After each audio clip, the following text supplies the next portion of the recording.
Welcome, welcome. Okay, this is what we're gonna work on. We're gonna do another doubles move.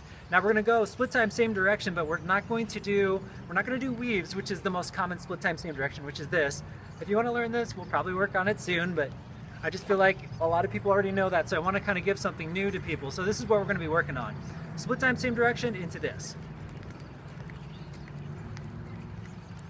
And then you can go back to your weaves if you know it. So we can go straight from the weave to the split time, same direction. I think it's a 3-petal anti-spin wall plane flower or something like that. I'm not the best with names. Don't worry about it. We're just gonna go into it and work on this. So here's how it works. First, you gotta get your timing down for same direction. So meaning both of them are going the same direction. For instance, both of them are going counterclockwise right now. To me, it'll be clockwise to you. To me, it's counterclockwise. But we gotta move it in split time. So right now, when I'm doing it at the same time, do you notice how my hands are moving at the same up and down bobbing motion? This causes the chucks to also move at the same time. But if I bounce them one up and one down at the same time, what's gonna happen is it's gonna cause them to cross. Do you see where they're crossing? Like right at my chest. They'll both be horizontal when the two paths cross. So the cross right here. The chucks are spinning and they cross right here. Spinning and cross. And that's what we want. We want the chucks to kind of cross into each other like this. We want to get used to this pattern. And again, if you know your weaves, this is the basic premise for doing any of these weavy motions. If you just held it in the center, it'd look like this. Now, if we're going counterclockwise, right hand, let's just do it with one hand to start with, okay? Because this isn't, you have to know your anti-spins to do this. Right hand's going to be on the top, going counterclockwise, okay? There's the top point here, then it moves to the right, then it moves to the bottom. Do you see that? So top, right, bottom, and then up. So do you see how it makes a triangle? Here, here, here, here. If it was longer like poi, you could do more extensions, but since it's shorter, I usually don't go as far. So it's top, right, down, floated up. If you don't know when to time it, it's usually when the chuck is on the opposite end. So when it's right here, I'm gonna pull it down this direction. So here, pull it.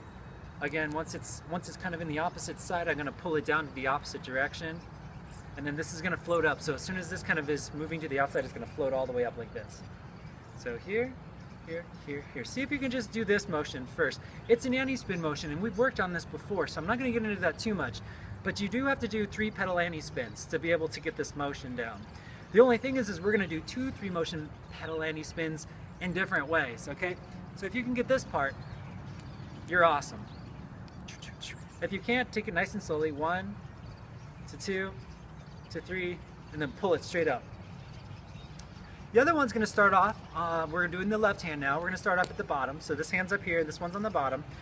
This one's gonna go bottom to left to up to down. See, we're doing the exact same thing, it's just backwards. So here, here, here, here.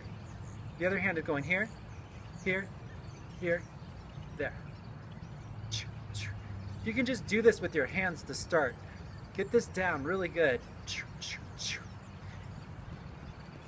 Then what you're gonna do is you're just gonna hold them, okay? So we're at this point here, and you notice how the chucks are meeting again at the top and bottom. Do you see how the chucks are, when this is down, I can't really do this chuck, but it's also meeting up at the top. So if, you wanna make sure that your timing is almost always right. So if your timing's a little off, it won't look right. Like if you do this, it doesn't quite look right as if you have them meeting up at the same time.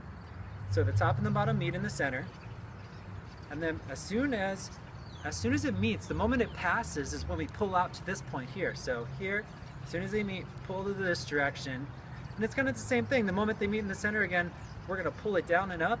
So here, here, here, boom, boom, boom.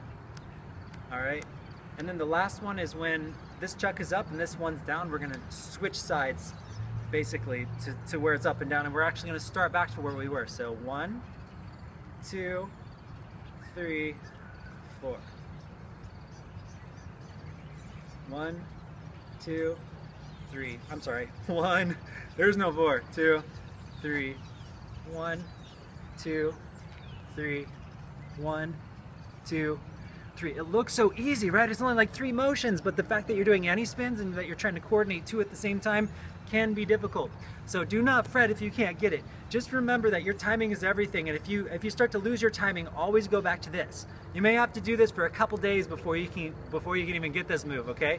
Because if you're going same time, same direction, or if it's following a little bit off, it's gonna feel off because you need to do a really nice anti-spin here. So this works great when you're doing your weaves and you just want to put your center out, when you want to put your body straight out to the center. So we're doing our weaves, you know, nice and cool, doing all kinds of really cool weavy stuff. All of a sudden, stand in the center.